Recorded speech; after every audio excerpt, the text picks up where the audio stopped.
dirais la place de l'homme. La place de l'homme. Alors, paysage.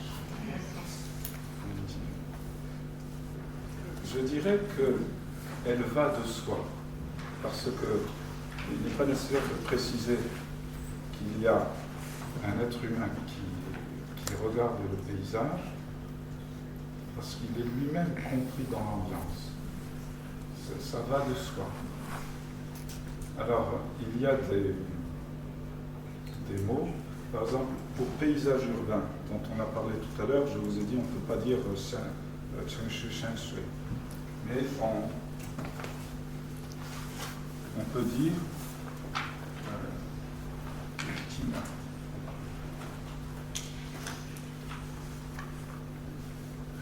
On peut dire toucher, qui veut dire la ville.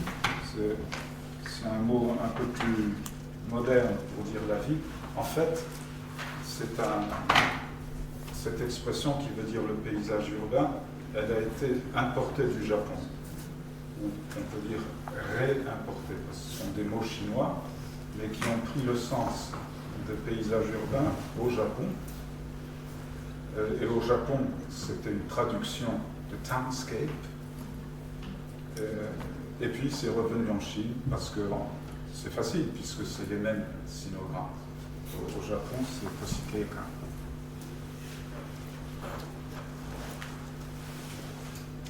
Alors, toshi. Ça, c'est la ville. Et kei, c'est le même kei, prononcé à la japonaise.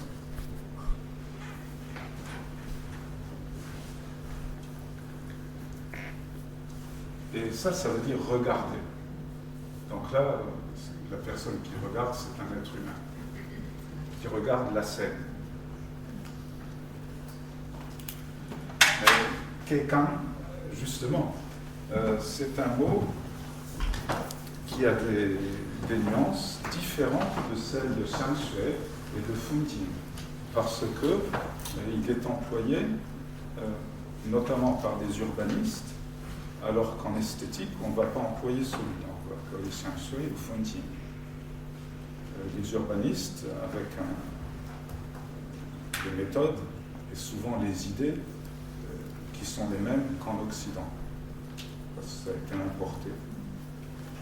Et ça suppose donc un sujet qui regarde un objet. Il y a un proverbe au Japon, enfin un proverbe, un dicton amusant qui dit que pour aménager un keikan, il faut 10 ans. Pour aménager un funting, il faut 100 ans. Et pour aménager un milieu, alors là,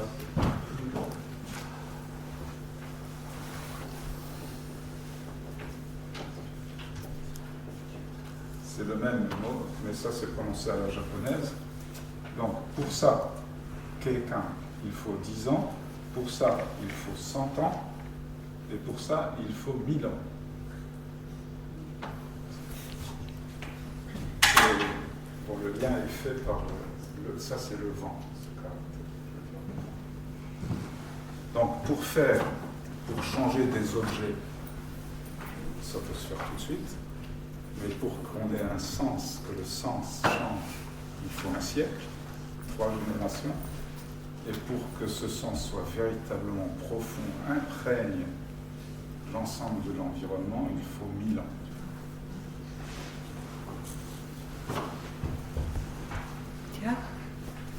Merci. On peut dire qu'il y a des caractéristiques dans la cosmophanie des paysages européens qui ont aidé à la naissance de la science moderne, au contraire de la cosmophanie chinoise.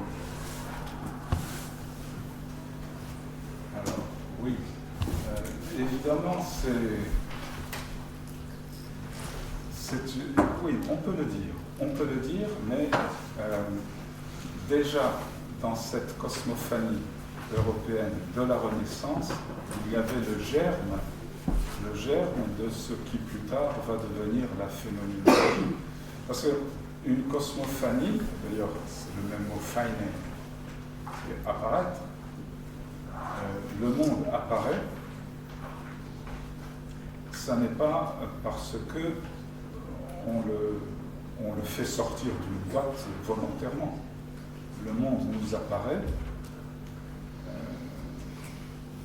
dans un mouvement qui nous dépasse. Ce mouvement nous dépasse parce qu'il ne concerne pas seulement notre conscience qui dit « moi, je », il concerne notre inconscient et il concerne notre espèce, l'espèce humaine, et en deçà même et plus profond encore, il concerne le mouvement de la vie. C'est tout cela qui fait apparaître un monde. Je vous donne un exemple, celui que j'ai d'ailleurs déjà cité tout à l'heure. Pour la conscience, je peux fermer les yeux, ouvrir les yeux, donc je peux fermer les yeux sur le paysage, si je ne vois plus rien, j'ouvre, je vois le paysage, ça c'est ma volonté. Mais qu'est-ce que je vais voir? Qu'est-ce que je vais voir? Je vais voir un paysage avec des couleurs, par exemple, qui sont les couleurs que l'œil humain peut voir. Et ça, c'est spécifique à l'espèce humaine. Je ne verrai pas les infrarouges. L'œil d'un serpent va voir les infrarouges. Je ne verrai pas les ultraviolets, mais l'œil d'un papillon va voir les ultraviolets. Moi, je vois seulement ce que l'espèce Homo sapiens me permet de voir, c'est le monde de l'Umwelt de Homo sapiens. Vous voyez, donc ça dépasse beaucoup le ego cogito du sujet moderne. Est-ce que je réponds à vous? Donc la cosmophanie qui s'est produite à la Renaissance et qui a, enfin, ça a pris encore jusqu'au XVIIe siècle pour voir apparaître Bacon, Galilée, Descartes, Newton, etc., qui vont fonder le paradigme moderne européen. C'est un mouvement qui dure 2 siècles. Mais dès ce moment, du moment qu'il va instaurer un dualisme entre l'objet et le sujet, il va, du même mouvement, créer un problème qui n'existait pas pour d'autres cultures, qui est le problème du véritable lien qui existe avec les choses. Alors, plus tard, les philosophes vont justement inventer la phénoménologie, où Freud va inventer l'inconscient, Heidegger va inventer Dasein, etc., à cause de ça. C'est bon. Oui, Si, si. je vous remercie, professeur. Je vais suivre votre conférence. Et ça, cette conférence, ça me rappelle les difficultés que j'ai eues en lire vos travaux. D'abord, l'exemple du paysan de Cézanne dans son livre.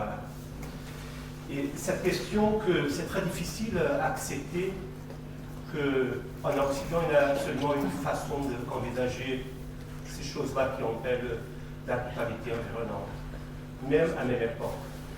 Pour un paysan de la fin du XIXe siècle, il n'avait pas du paysage. Alors, ça devant que, en même temps qu'on fait une réflexion sur la naissance, la genèse très sophistiquée des concepts, on voit que les habitudes, les façons de vivre, effectivement, l'espace environnement, ce n'est pas correspondant.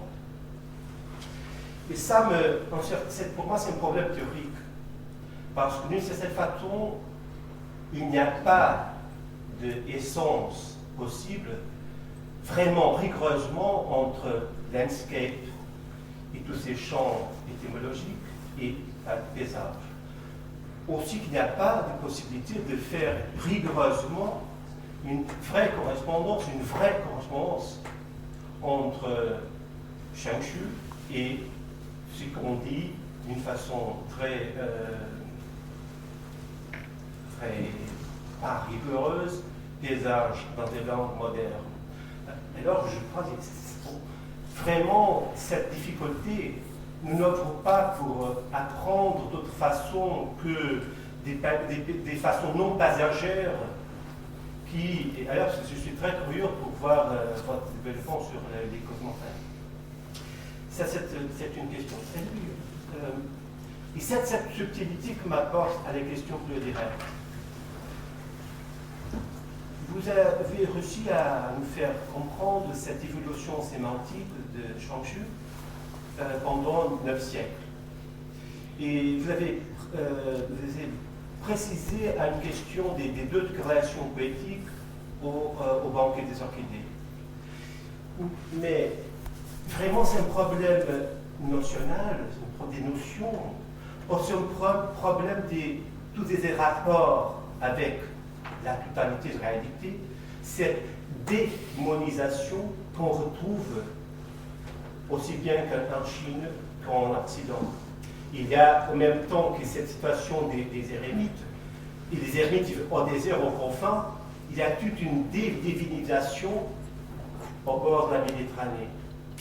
Alors, ce que je vous demande, c'est de préciser vraiment la modification très subtile, je crois, que cette déclaration poétique ne réussit pas à avoir à montagne plus peu.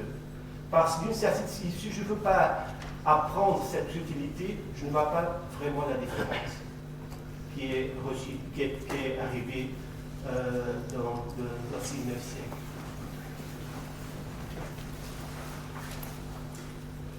Je ne sais pas si j'ai bien compris votre question, mais une chose qui est certaine, c'est que tout être humain a une relation sensible à l'environnement. Ça, c'est certain. Comme tout être vivant, d'ailleurs. C'est la base de nos relations avec notre environnement est d'abord sensible. Maintenant, quand il y a une élaboration culturelle de la sensibilité, c'est la sensibilité des élites qui va ouvrir de nouvelles voies et qui va ensuite s'imposer petit à petit aux autres couches de la société.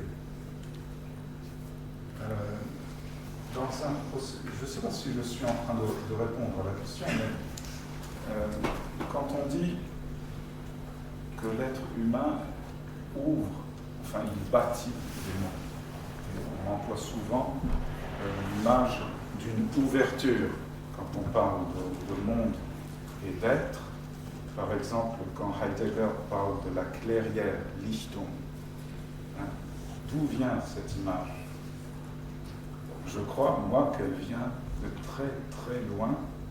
Je crois qu'elle vient de l'ouverture d'une clairière par le feu des essarteurs néolithiques quand ils commençaient à défricher, c'est-à-dire à défricher et à ouvrir le monde, un nouveau monde qui était celui des agriculteurs. Alors, ce monde qui a duré des millénaires, le monde des agriculteurs, c'était un monde dont la logique de base était de produire la nourriture nécessaire, bien, nécessaire à tout le monde. Mais une partie de la société qui n'avait pas besoin de travailler comme les paysans, c'est cette partie de la société que Thorsten Veblen appelle la classe de loisirs. Vous connaissez certainement. C'est un livre fameux qui est paru en 1899 aux États-Unis. Et Veblen était d'origine norvégienne. Vous le connaissez, bon. La théorie de la classe de loisirs. C'est le titre du livre. La classe de loisirs, c'est la classe qui n'a pas besoin de travailler pour vivre. Alors, par exemple, c'est la classe des grands propriétaires terriens qui, à Rome, avaient à la fois des propriétés à la campagne et des propriétés à la ville, et qui, quand